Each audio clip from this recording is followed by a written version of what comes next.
Voici les titres. Les députés à l'Assemblée nationale ont autorisé ce jeudi le gouvernement à ratifier le protocole de Séoul destiné à éliminer le commerce illicite de tabac et le traité révisé de la loi autorisant la prévoyance sociale. De bonnes nouvelles à l'orée de la nouvelle année.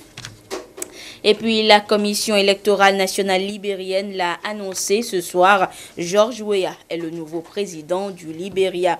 L'ex-star du football a remporté 61,5% des voix du second tour de la présidentielle. Voilà pour les titres une fois encore. Bonsoir. C'est donc fini le temps du trafic du tabac et de ses produits dérivés au Togo. Et une nouvelle aube s'ouvre pour la couverture sociale pour les pays de la conférence interafricaine de la prévoyance sociale CIPRES. À la dernière séance de la deuxième session ordinaire de l'année, les députés à l'Assemblée nationale ont voté 2 textes de loi. Celle autorisant la ratification du protocole pour éliminer le commerce illicite des produits du tabac, signé à Séoul le 12 novembre 2012, et la loi autorisant la ratification du traité révisé de la conférence interafricaine de la prévoyance sociale CIPRES. Voyons tout cela avec Augustin Kossi. 2 textes de loi consacrés à la protection sociale et à la santé publique votés par la représentation nationale à cette séance plénière. Le premier, relatif à la Convention cadre pour la lutte anti-tabac, porte essentiellement sur l'élimination du commerce des produits du tabac, y compris la contrebande, la fabrication illicite ainsi que la contrefaçon. Un outil juridique mis donc à la disposition du gouvernement pour combattre ce trafic dit de menace à la vie en assurant un contrôle accru de toute la chaîne de l'offre des produits dérivés du tabac. Ceci témoigne de la prise de conscience par tous, d'une part des effets nocifs du tabac, des effets néfastes de son commerce illicite et de la nécessité pour notre pays de consolider son dispositif juridique et opérationnel. En même temps, ça permet à notre pays d'être en phase avec le grand mouvement international mené contre ce fléau. Nous remercions l'Assemblée pour les recommandations relatives à la mise en œuvre de certaines dispositions et le gouvernement y veillera. La seconde loi à laquelle les députés ont marqué leur accord a trait au traité révisé de la conférence interafricaine de la prévoyance sociale CIPRES. Elle introduit des innovations concernant l'organisation, les missions, les moyens d'action et les ressources. Sa ratification, selon le commissaire du gouvernement, s'impose afin de permettre au pays d'améliorer la couverture sociale. Dans notre pays, nous savons le rôle de premier plan que ces organismes jouent, qu'il s'agisse de la caisse de retraite, de la Caisse nationale de sécurité sociale ou de l'Institut national d'assurance maladie.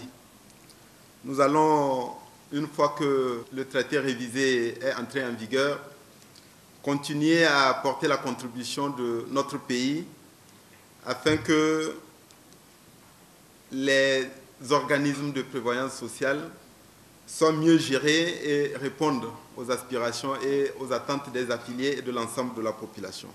Le président de l'Assemblée nationale, Daman Dramani, s'est réjoui du vote de ces 2 lois qui, selon lui, vont permettre d'une part de mettre fin aux problèmes liés au commerce et à la consommation du tabac et d'autre part, soutenir et promouvoir la mise en place d'un système de protection sociale au profit des populations. Cette plénière marque aussi la fin de la deuxième session ordinaire et donc de l'année parlementaire 2017. Avant de présenter sommairement le bilan de la session et de l'année parlementaire qui s'achève, je voudrais saluer la participation des commissaires du gouvernement à nos délibérations durant l'année 2017. La complémentarité indispensable et la franchise qui caractérise les relations entre les 2 institutions, exécutif et législatif, est un gage de transparence et de bonne gouvernance dans la gestion des affaires publiques dans tous les domaines. Ce bilan, il faut le considérer à l'aune de la crise sociopolitique que nous vivons depuis environ 6 mois, qui a négativement influencé toutes les activités de l'institution parlementaire. Au total, Cette année, y compris les séances de questions au gouvernement, nous avons tenu 24 séances plénières réparties comme suit. 11 séances pour le compte de la première session ordinaire, 10 séances pour la deuxième session, 1 et 2 séances respectivement pour le compte de la première et de la deuxième session extraordinaire. 16 textes de loi, dont 9 lois ordinaires et 7 lois de ratification sont votés.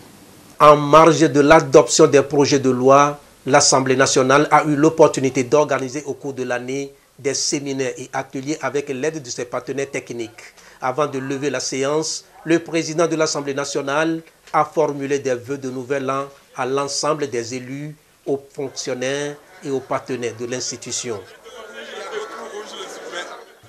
Et la semaine dernière, les députés à l'Assemblée nationale votaient la loi de finances et gestion 2018 qui prend en compte l'environnement économique international. Et les prévisions faites dans cette loi tiennent également compte du programme de facilité élargie du crédit conclu entre le FMI et le Togo. Revisitons ce soir ces nouvelles mesures dans le dossier que nous propose Luc Assis. L'environnement économique international, régional, sous-régional et l'évolution récente de l'économie togolaise à fin juin 2017, les incertitudes et les risques qui pèsent sur les économies nationales et les marchés financiers. Dans ce contexte, le gouvernement entend impacter l'activité économique en 2018 par la poursuite de ses efforts pour maintenir une croissance inclusive, soutenue et durable, puis consolider la stabilité du cadre macroéconomique, en particulier l'assainissement des finances publiques et l'amélioration du climat des affaires pour rendre plus attractif le Togo pour les investisseurs. La principale nouvelle mesure prise en ce sens se résume aux ajustements techniques induits par la modification du nouveau droit comptable de l'Organisation pour l'harmonisation en Afrique du droit des affaires OHADA. Cette mesure sera accompagnée par la poursuite des réformes déjà en cours, notamment l'élargissement de l'assiette fiscale, la rationalisation progressive des exonérations, le renforcement des mesures de facilitation des échanges, la lutte contre la fraude et le renforcement des règles de contrôle. À cela s'ajoutent les nouvelles dispositions prises en matière de défense dans les secteurs sociaux et le développement communautaire. Elles se traduiront par un abattement des dépenses de fonctionnement de 5%, par un abattement des dépenses d'investissement des ministères stratégiques. Ces nouvelles mesures proposées visent à doter l'État et les collectivités territoriales des moyens nécessaires à l'atteinte de leurs objectifs de financement des actions de développement et à permettre une meilleure application des réglementations fiscales et douanières en matière de lutte contre la fraude. Elles devront aussi favoriser le maintien du déficit à un niveau sensiblement inférieur à la norme communautaire de plus de 3% du PIB afin de promouvoir activement la politique de maîtrise de l'endettement du Togo. Une cinquantaine de chercheurs et de gestionnaires de patrimoine d'Afrique de l'Ouest, de l'Europe et des États-Unis ont fait le déplacement de Bassar. Et c'est pour une rencontre internationale sur la gestion et la mise en valeur des sites paléométallurgiques. Bassar étant reconnu dans notre pays comme zone du travail de fer. Nestor Mozo pour des précisions. L'histoire de l'exploitation du fer au cœur de cette rencontre internationale à Bassar, pays des hauts fourneaux au Togo. La rencontre se tient au titre du projet Gestion et mise en valeur des sites paléométallurgiques d'Afrique de l'Ouest, projet élaboré en 2012 par le Burkina Faso. Cette démarche a suscité un intérêt pour le Togo autour du programme de recherche archéologique conduit en pays Bassar pour créer une synergie sur le sujet entre le Togo et le Burkina Faso et plus largement à l'échelle de l'Afrique de l'Ouest. Le ministère du Tourisme est concerné au premier chef parce que c'est des sites que nous consommons, que les touristes visitent. Les spécialistes de la paléométallurgie vont se pencher sur tous les aspects en ce qui concerne donc la conservation et la mise en valeur. Ceci viendra appuyer les études que nos cabinets ont réalisées pour l'aménagement de ce site. Depuis 2014, je dirige un programme de recherche et de formation en archéologie à Bassar. Et dans ce cadre-là, j'ai animé des cours à l'université de Lomé pour des masters. Et nous avons eu la chance d'avoir 3 étudiants en master qui ont soutenu leur master brillamment. 2 sur un sujet attrait à la métallurgie de Bassar et un 3e dans son sujet et beaucoup plus sur les abris sous roche de Dapaon. Les services américains et français de coopération sont partenaires de ce projet. Pour les responsables de ces services, il est question de déclencher pour chaque pays la volonté politique et institutionnelle de faire de ces sites des outils de développement. On a déjà financé cet atelier. Avant de voir plus loin, on va voir ce que donne cet atelier. Le but, l'ambassade est un partenaire. Partenaire, ça signifie que nous ne sommes pas les premiers porteurs. Pour cela, il va falloir qu'il y ait une véritable dynamique politique qui se lance au Togo, notamment les 2 ministères les plus concernés, le ministère du Tourisme et le ministère de la Culture. Et donc la France s'engagera auprès du Togo si déjà cette dynamique est enclenchée. Au vu des résultats obtenus, les chercheurs et les décideurs de l'UNESCO verront si les sites concernés méritent d'être inscrits au patrimoine mondial. Et dans la région centrale, c'était plutôt une rencontre d'échange entre les acteurs locaux de la lutte contre les IST-VIH-Sida et les responsables du Conseil national de lutte contre le sida qui a été organisée. Au centre des discussions, la stigmatisation et la discrimination des personnes vivant avec le VIH-Sida. Sur place, la correspondance de Lamarck Ojona.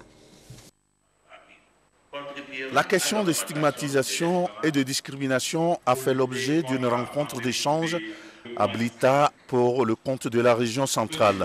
Elle a regroupé les acteurs intervenant dans la lutte contre le sida et les personnes ressources.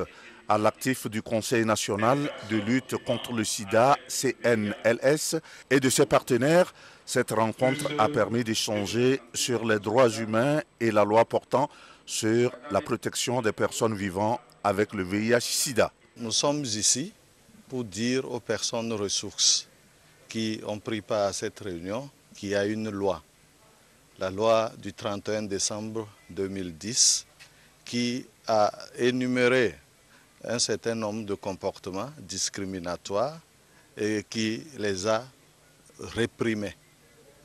Ceci étant, lorsque vous stigmatisez volontairement une personne vivant avec le VIH-Sida, vous tombez sous le coup de cette loi. Malgré les efforts fournis par le gouvernement togolais pour éradiquer cette pandémie, beaucoup reste à faire. Conscient de cela, le CNLS et ses partenaires veulent mettre l'accent sur le dispositif de l'Observatoire des droits humains dans la riposte de la maladie. Donc engagé pour la réduction de la pandémie du VIH-Sida. Et ce matin, une rencontre de sensibilisation au niveau régional est organisée par le CNLS. L'objectif est de renforcer les capacités des acteurs nationaux de lutte contre la pandémie et de sensibiliser la population sur la discrimination dont sont victimes les personnes vivant avec le virus. Le compte rendu de cette séance de sensibilisation avec Fafa Dalmeda et Gérard Lagoudou. Désormais, tous les véhicules qui effectuent le long voyage sur l'étendue du territoire seront strictement contrôlés avant leur départ. Les conducteurs et transporteurs du Togo s'engagent ainsi dans la professionnalisation de leur secteur en veillant à la sécurité et au confort des passagers. À partir de lundi, nous vous permettons que l'UCTT va se déplacer pour organiser tous les véhicules du revenir dans la gare routière pour vérification. Quand le véhicule veut coûter, on doit le surveiller, voir les assurances de son véhicule, voir les pneus avant que le véhicule ne bouge. Nous avons signé un document qui permet à ce véhicule de partir, de voyager. Nous allons exiger pour qu'à chaque voyageur qui veut voyager doit prendre accompagné d'un ticket de voyage. Là, ça nous permettra de bien honorer notre secteur de transport. Les récents constats menés par le ministère en charge de la sécurité montrent que des milliers d'accidents de route sont occasionnés par la défaillance humaine et l'Union des conducteurs et transporteurs togolais veut relever le défi en commençant par l'assainissement du secteur.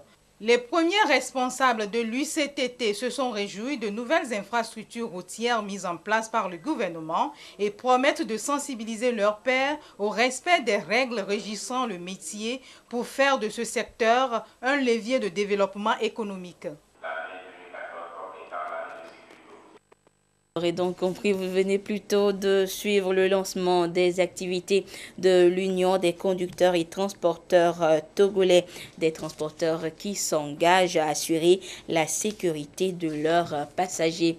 Et je vous disais que le Togo s'est engagé pour la réduction de la pandémie du VIH-Sida et ce matin, une rencontre de sensibilisation au niveau régional a été organisée par le CNLS-IST.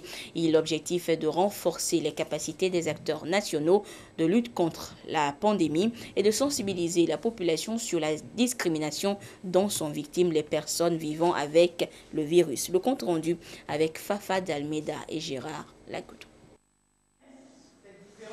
Le VIH-Sida, une pandémie qui n'épargne aucune couche sociale. Pour réduire sa propagation, les États ont préconisé les voies de sensibilisation et surtout de prévention.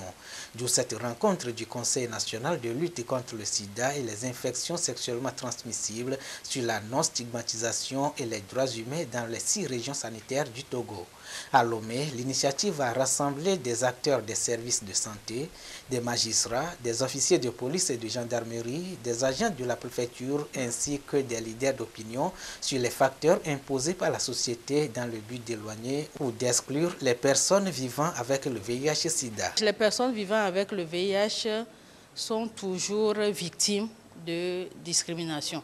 Et nous voulons sensibiliser ces leaders d'opinion pour porter les informations à la communauté afin de réduire ce genre de stigmatisation. Puis l'échéance de 2020, il faudra multiplier ce genre de sensibilisation pour nous permettre justement de régler ces aspects de stigmatisation et de discrimination au sein de la société et permettre aux personnes qui ont le plus besoin de soins, de traitements et consorts, d'accéder justement à ces différents services. La loi 2005 qui a été modifiée en 2010 et qui a été votée, et il faudra sensibiliser les gens sur les conséquences liées à la stigmatisation et à la discrimination et surtout sur les peines qu'ils encourent lorsqu'ils continueront de discriminer. Cette campagne de sensibilisation a démarré depuis le 12 décembre dernier à Dapan, dans la région des Savanes.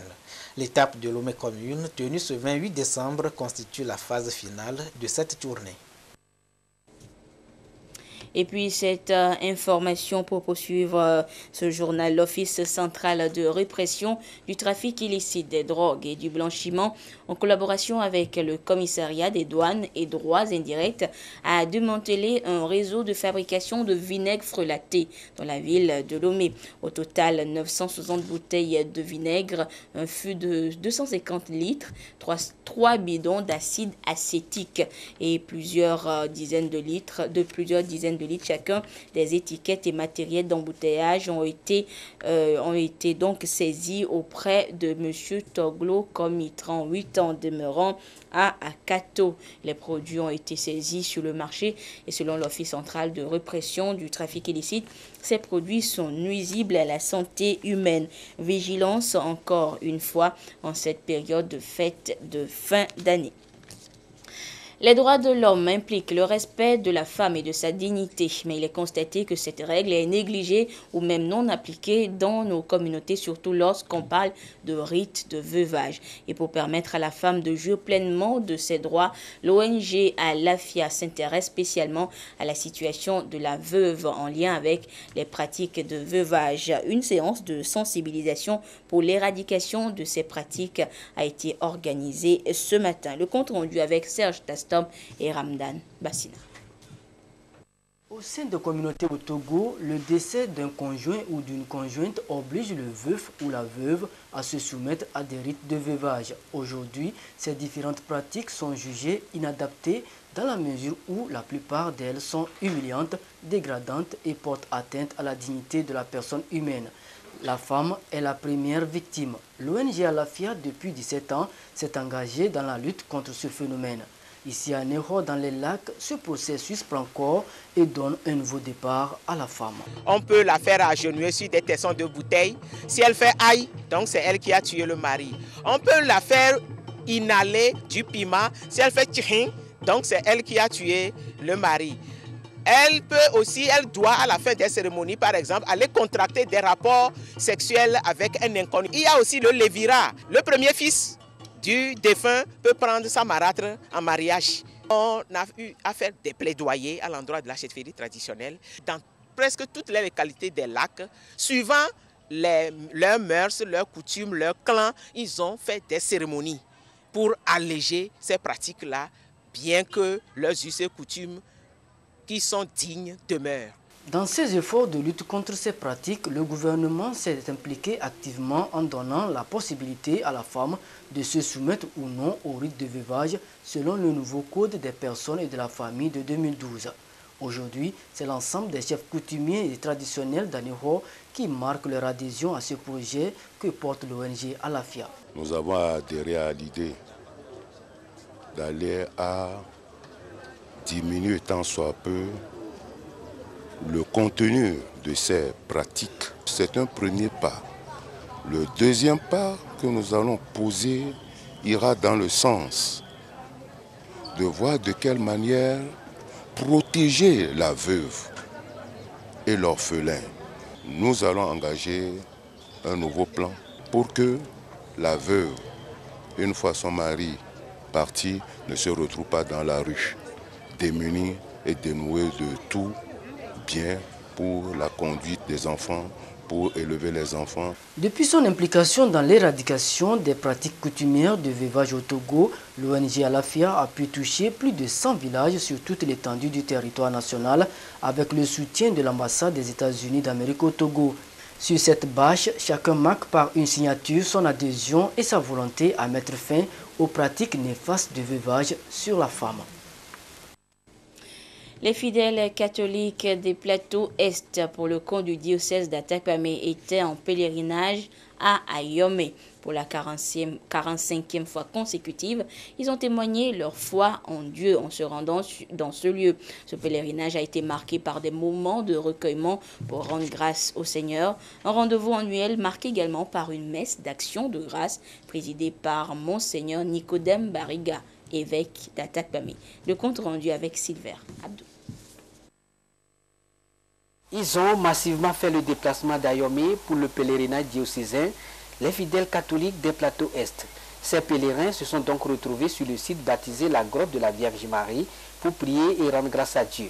Un rendez-vous annuel qui, pour la 45e fois consécutive, a permis à la communauté chrétienne de la diocèse d'Atakpamé de se recueillir pour mieux amorcer l'année nouvelle. Au cours de ce séjour, les fidèles d'abord refont la lecture de leur vie pour demander pardon au Seigneur pour tout ce qu'ils ont pu commettre de mal. Ensuite, nous prions ensemble et nous célébrons une Sainte Eucharistie au cours de laquelle nous confions tous nos soucis, tous nos projets au Seigneur. Je leur ai demandé de rester dans la joie. La joie que l'on ne perd jamais est celle qui est basée sur la foi. Cette solennité religieuse est marquée par une messe d'action de grâce célébrée par Monseigneur Nicodème Bariga, évêque d'Atakpamé, entouré d'un panel de clergés. Il a demandé aux pèlerins de respecter la Sainte Écriture pour une vie épanouie. J'ai imploré la bénédiction de Dieu sur eux. Alors j'ai prié pour les fidèles afin que ce qu'ils sont venus chercher, Dieu puisse le leur accorder. Naturellement, nous n'avons pas oublié notre pays. Nous connaissons les difficultés à travers lesquelles passe notre pays.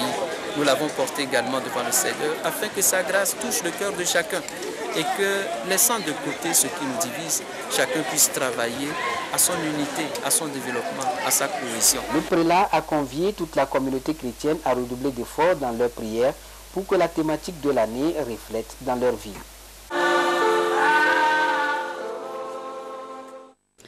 Le Centre régional d'enseignement technique et de la formation professionnelle de Kara a du matériel performant dans plusieurs domaines. Le CRETFP met ce matériel à la disposition des artisans, mais beaucoup ne le savent pas. Alors une journée porte ouverte a été organisée pour faire découvrir ces matériels-là aux populations de cette localité. Le compte rendu depuis Kara avec la correspondance de Nestor Mozo. Journée porte ouverte au Centre régional de l'enseignement technique et de la formation professionnelle CRETFP Kara. Objectif, faire découvrir au public les opportunités qu'offre le centre en ce qui concerne le matériel disponible. C'est l'ACEFA, Association Centre de formation des artisans, qui est chargée de gérer cet équipement. Cette journée porte ouverte a été initiée justement par l'ACEFA. L'accent est mis sur deux filières, la métallerie soudure et la mécanique auto. Au niveau de la métallerie soudure, nous avons des machines comme la guillotine, l'oxycoupage, la cintreuse de tôle et la plieuse universelle. Et ces machines qui ne se trouvaient pas dans la région amenaient les artisans à aller à Lomé ou au Ghana pour demander ces prestations. Mais maintenant, nous avons donc ces machines à portée de main. Au niveau de la mécanique auto, nous avons une machine qui démonte les pneus automatiquement. Et nous avons aussi le scanner pour les voitures de dernière génération. Bien qu'installés au CRETFP, les artisans peuvent aussi se servir de ces équipements. Cette journée a été initiée parce que nous avons constaté que ça fait déjà 1 an que les machines sont là, qui ne sont pas utilisées. Alors nous avons voulu que la population, les artisans de la ville puissent connaître l'engouement qu'il faut pour pouvoir venir faire les prestations. C'est-à-dire qu'ils ont la possibilité eux-mêmes de faire le travail. Ce n'est pas le CRETFP qui va faire le travail pour eux. Donc il faut nécessairement qu'ils sachent que c'est un bien qui les appartient aussi. Le matériel a été acquis au titre du projet de modernisation de la formation professionnelle en partenariat avec le secteur privé. Projet financé par l'AFD, Agence française de développement, avec 4,94 milliards de francs CFA. Et l'Institut IRIS à Lomé a organisé une soirée d'intégration, une occasion pour permettre aux étudiants de cet établissement de se découvrir et mieux se connaître. Le compte rendu de cette soirée avec Raimondo Sergine et Luc Assis. Une soirée de gala professionnelle et l'intégration d'un travail bien fait pour sceller les relations inter-étudiants et enseignants d'une part et entre l'administration de l'Institut des hautes études des relations internationales et stratégiques IRIS et le corps enseignant d'autre part. Les convives à cette nuit d'intégration partagent leurs expériences dans les domaines culturels et universitaires. Cette soirée est une très belle soirée. Ça s'est déroulé très bien. C'est une belle apothéose pour la journée que nous avons eue aujourd'hui. Notre premier engagement que nous pouvons prendre en tant qu'étudiants, c'est de véritablement nous investir dans nos études. Pourquoi? Parce que nous sommes la relève de demain. Pour cette 5e édition, IRIS a choisi de célébrer l'intégration africaine pour promouvoir l'engagement citoyen des étudiants de chaque pays. Le but visé, c'est de créer une famille à IRIS. Des soirées comme celle-ci permettent aux étudiants de se familiariser, de se fraterniser. Aujourd'hui, ce qui manque le moins pour nos jeunes, c'est la citoyenneté. L'engagement citoyen, ça veut dire que nous voulons leur faire comprendre que dès qu'ils sont nés dans un pays, ils ont la responsabilité de faire avancer ce pays. Ils ont la responsabilité de travailler en tant qu'étudiants, de travailler pour que ce pays prospère, pour que ce pays se développe. Donc c'est une responsabilité, mais un engagement aussi. Mais nous avons ajouté citoyen parce que cet engagement doit être exercé dans un pays. Cette nuit a été précédée de 2 activités. Une opération de salubrité dénommée Carrefour Bleu Propre à Agoué, suivie de causeries débats entre administration professionnelle et étudiants. Depuis 2010, date de sa création, IRIS forme les étudiants en licence professionnelle et master professionnel, notamment en droit, économie et gestion sciences politiques. Et puis c'est l'information du jour. L'ex-star du football et sénateur George Weah a remporté 61,5% des voix lors du second tour de l'élection présidentielle au Libéria. Il devance ainsi son adversaire Joseph Boakai qui lui a recueilli 38,5% des voix. Le compte rendu, voyons tout cela avec Sonia Aminikbou. La Commission électorale nationale du Libéria a rendu son verdict ce jeudi. L'ex-footballeur et sénateur George Weah a remporté le second tour de l'élection présidentielle avec 61,5% des voix devant son adversaire Joseph Boakai, 38,5%, après dépouillement de 98% des suffrages. Les pourcentages généraux vont à la coalition pour le changement démocratique de George Weah. Merci, Monsieur le Président. 61,65% pour la CDC et 38,5% pour le Parti Unité. Nous allons rapporter les résultats finaux, j'espère, demain. Monsieur le commissaire. George Weah était déjà arrivé en tête du premier tour des élections générales le 10 octobre dernier. Il succédera à Hélène Johnson-Sirleaf le mois prochain. Il deviendra au passage l'un des très rares sportifs de haut niveau à accéder à la fonction de chef d'État ou de gouvernement. Et nous sommes de retour sur ce plateau pour la dernière page des sports de cette année 2017 avec notre fidèle ami des jeudis, Claude Ama. Claude, bonsoir. Bonsoir Anita. Et Claude, notre capitale attend un événement, le lancement officiel de la marque Sergio. Ce lancement de la marque Sergio aura lieu demain à l'hôtel de février avec Jean-Kofi et Deji. Voici un avant-goût des préparatifs.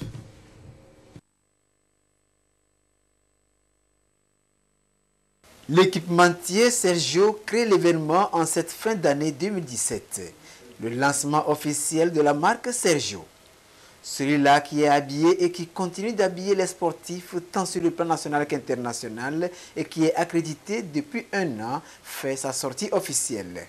Ça fait un an que la marque elle est sortie, mais le lancement officiel n'est pas fait. Maintenant, on a choisi la fin de l'année, période de fête, pour faire le lancement et prouver et montrer au public togolais et africain qu'on a commencé quelque chose et qu'ils peuvent avoir tout ici sur place et non pas forcément bouger pour aller à l'étranger. La cérémonie sera agrémentée de défilés de mode avec les différentes tenues Sergio et aussi des prestations d'artistes. Il y aura un peu de tout, des maillots de bain, toutes les collections, même en sport femmes, en handball et tout ça.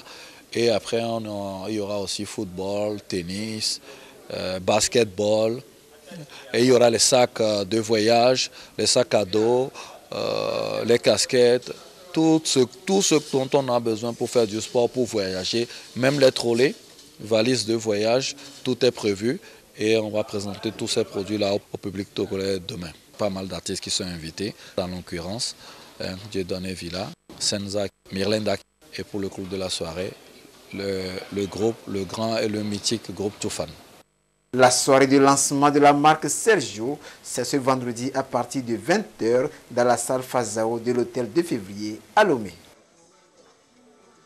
Claude, une autre information toujours sur cet événement. Oui, Anita, précisons que cette cérémonie sera retransmise en direct sur notre chaîne nationale, la TVT bien sûr. Donc à suivre demain, vendredi. Claude, 2017 égrène peu à peu ses derniers chapelets et au niveau de l'ASECNA, on honore les agents admis à la retraite. Les agents les plus méritants ont été honorés à travers un match amical entre deux formations du personnel de l'ASECNA hier sur le terrain de la cité de l'aéroport. Modeste Nyakofre Kouma. L'ASECNA est en fait et joue au football pour rendre hommage à 19 de ses agents qui seront admis à la retraite le 1er janvier 2018. Et nous avons voulu organiser cette manifestation, n'est-ce pas, pour les accompagner et leur dire combien de fois nous sommes fiers de leur parcours professionnel. Voilà ce qui sous-tend notre action et juste aussi pour nous tenir en jambes. Les aiguilleurs du ciel se sont constitués en deux équipes. Les blancs et les bleus se sont neutralisés durant la première période de 20 minutes. 4 minutes après la pause, les blancs surprennent les bleus sur un exploit personnel de Gbagbo. Quelques minutes plus tard, Bago porte le marquoir à 2-0, synonyme de son doublé. En toute fin de match, les Bleus sauvent l'honneur. Malgré cette réduction, les Blancs remportent le match 2-1. Nous n'oublierons jamais cet acte parce que c'est la première fois dans l'histoire de la SECNA que les retraités ont ce grand honneur-là. Donc nous sommes vraiment contents. Je suis dans mes derniers jours. Je suis content que j'ai accompli ma mission durant 6 ans, 8 mois de service. Et je peux appeler ça Dieu donné. Chez les dames, ce sont toujours les Blancs qui ont pris le dessus, 3 tirs à 2. 0-0 à la fin du temps réglementaire. Des trophées ont été remis à toutes les formations. Juanita, malgré les festivités de la fin d'année, le championnat anglais lui se poursuit ce week-end. Samedi, Alfred Colani et ses invités seront au rendez-vous de Direct Foot. Le temps pour moi de vous présenter par anticipation mes vœux les meilleurs pour 2018. Merci beaucoup Claude, nos vœux les meilleurs également et puis on se retrouve l'année prochaine. Pourquoi pas.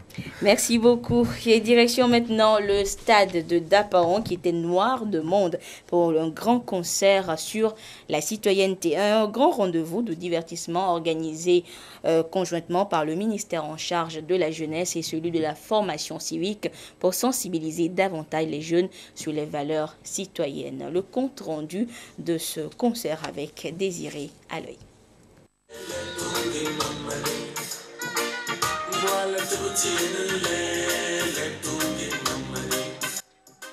Togolais un jour, citoyen toujours 2018, année citoyenne, des mots qui colorent, le grand concert organisé conjointement par le ministère en charge de la jeunesse et celui de la formation civique sur le terrain municipal de la ville de Dapaon.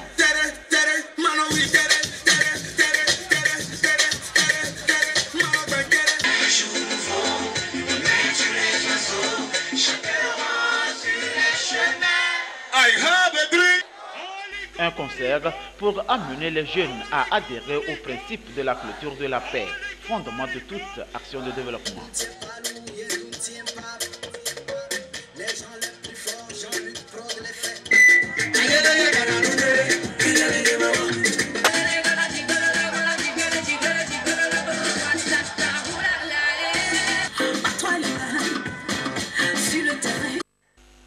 Les humoristes étaient aussi de la partie.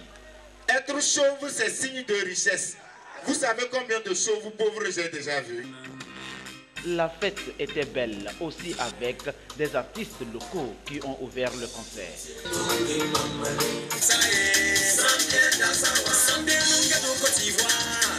Nous nous estimons en tant que Togolais d'avoir cette grâce et une chance d'être nés sur le territoire togolais.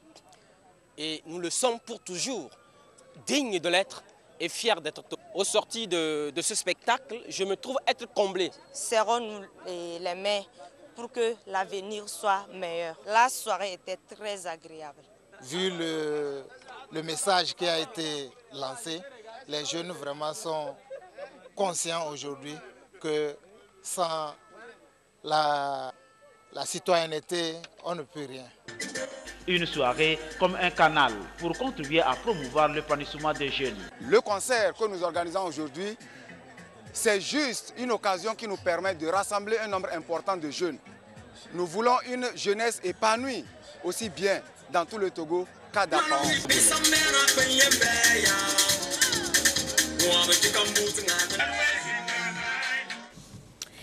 Et puis, en page politique, dans l'actualité politique, les 14 partis politiques de l'opposition ont poursuivi ce jeudi les manifestations de rue à Lomé et à l'intérieur du pays. Mais ces manifestations ont été émaillées d'incidents à Lomé, selon le ministre en charge de la sécurité, le colonel Yark Damhan, qui a tenu cet après-midi un point de presse. Le compte rendu avec Luc Assis.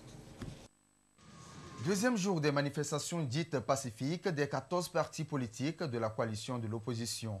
Des manifestations émaillées d'incidents à Lomé au point de jonction habituel à Décan.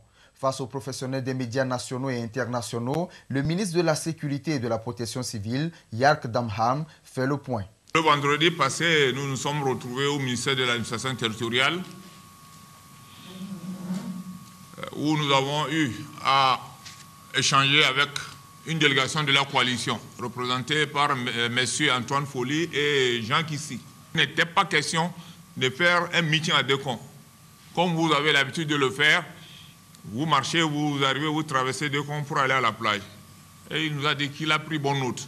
Donc c'était une façon de voir est-ce que c'était possible. Comme nous avons dit non, ils ne vont pas rester à Dekon. Le deuxième élément, c'est que nos services ont eu des informations. Il y a eu à faire un communiqué là-dessus pour attirer l'attention des organisateurs de l'intention délibérée de créer des incidents au cours de ces marches cette semaine. Il y a un parti politique qui a fait sa réunion et qui a demandé à ses militants, à un moment donné, de quitter l'itinéraire prescrit et pour s'aventurer vers certains points sensibles, de manière à provoquer, à créer un incident, un affrontement avec les forces de sécurité, sachant pertinemment qu'une fois vous quittez l'itinéraire, une fois vous cherchez à perturber l'ordre public, personne ne vous laissera faire. Malheureusement, ils ont mis à exécution cette intention. Hier, au cours de la marche, dès qu'ils sont arrivés à Dekon, ils ont dit qu'ils ne bougent plus. Ils vont faire meeting à Dekon. Nous avons reçu le compte rendu. Mon collègue de l'administration territoriale a appelé M. Antoine Folly pour dire, nous nous sommes entendus la dernière fois, le vendredi passé, sur vos points de départ, votre itinéraire et le point de chute. Mais on m'apprend que vous êtes en train de faire le meeting, puisque Favre avait commencé par parler aux gens à Dekon. Il dit non, ils sont arrivés, non, ça ne va plus se répéter. Il dit ok. Il dit ça ne va plus se répéter. Il dit bon, on vous prend au mot. Malheureusement, cet après-midi, quand ils sont arrivés à Dekon, ils ont encore refusé de bouger. Ils veulent faire le meeting, ils ont même commencé à faire les discours. Il a dit non. Les gens ont été dispersés. Mais tant qu'ils ne respecteront pas l'ordre, ils seront dispersés. À Dekon, ceux qui vendent, ils sont aussi togolais comme ceux qui marchent. En dehors de la capitale Lomé, les manifestations ont également eu lieu à l'intérieur du pays d'une manière pacifique, selon le ministre de la Sécurité. Dans la région maritime, en dehors de Lomé, il y a eu marche à Kévé. La marche a démarré à 13h devant le dispensaire de Nouapé. Ça, c'est dans la baie. Et elle a pris fin à 15h40. À Anéo, la marche a débuté à 12h15 au quartier La Bonou, à hauteur de l'immeuble de l'ancienne S3G, comme point de départ. Et elle a pris fin à 16h16 à Yossivito, comme point de chute, avec une quarantaine de personnes. À Nié, la marche a débuté à 14h45 à hauteur de la radio Azur, comme point de départ, avec 80 personnes. Elle a pris fin à 16h40 au CG Ville 1, comme point de chute, avec une foule estimée à 120 personnes environ. Dans les plateaux, à Nié, c'est aussi dans les plateaux. À Amlamé, la marche a commencé à 11h05 sur les terrains de l'EPP à Gadji. Et elle a pris fin à 13h25 à la place des fêtes, derrière la mairie d'Amlamé. Une cinquantaine de personnes environ. Et enfin, à Palimé, la marche a débuté à 13h05 derrière l'église catholique de Chihuinou, comme point de départ avec une vingtaine de personnes. Elle a pris fin à 16h10 au carrefour Pegolonou avec une centaine de personnes. Les uns et les autres ont été invités au respect scrupuleux des tests qui régissent les marches et manifestations publiques au Togo par le ministre de la Sécurité pour éviter dorénavant toute éventuelle confrontation entre les manifestants et les forces de l'ordre. Et ainsi se referme cette édition quelque peu longue, actualité oblige. Merci de votre fidélité à la télévision togolaise. Mais notez que vous suivrez tout à l'heure en direct du Palais des Congrès de Lomé le grand concert organisé par la télévision togolaise, le concert dénommé Payeye, une façon pour la télévision togolaise de vous souhaiter une bonne année 2018, un concert gratuit donc que vous suivrez en direct sur la télévision togolaise et nous y serons tous. Voilà, fin de cette édition. Merci de votre fidélité. Au revoir.